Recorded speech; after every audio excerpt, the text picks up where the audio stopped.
Remarkable journey, to say the least. Dr. Ileana Smith, an administrator at Delaware Technical Community College, sat down with WBOC for an exclusive interview, and she tells us about the sights, sounds, and lessons learned from her trip to Cuba.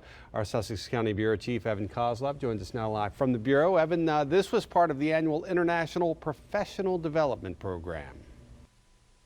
And essentially, Steve, the program brings faculty and staff overseas to get an international perspective. In the past, they've gone to places like China, Italy, South Africa. This year, they selected Cuba.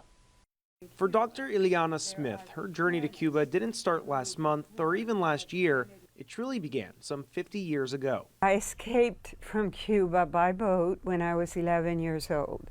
And so it was in the early 60s. And I lived there through almost 5 years of Castro.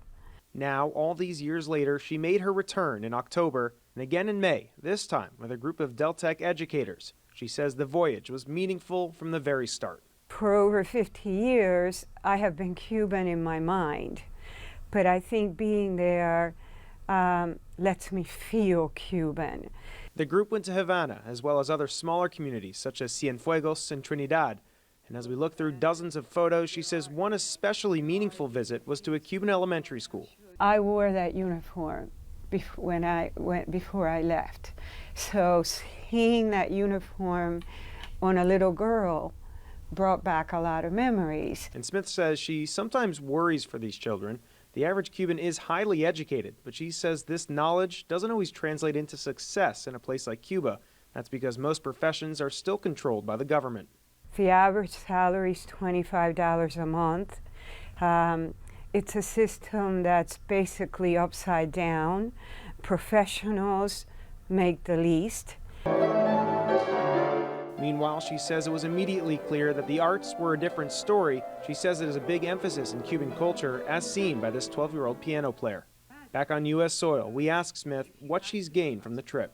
People have asked, now do you have closure? And that word bothers me. I don't want closure. I want openness. I want it to be open. What I have is more wholeness. That and some memories to last a lifetime.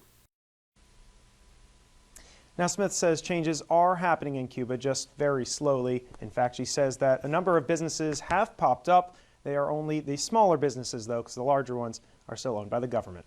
Reporting here in the Bureau, this is Evan Kozlov. Back to you. All right, Evan, thank you. Excellent piece, excellent interview. WBOC also spoke with Lisa Peel, another DelTech educator who was on that trip. And we have that and a more in-depth look at our conversation with Dr. Smith. Also dozens of photos from Cuba. We've got it all on our website. Get it now on WBOC.com.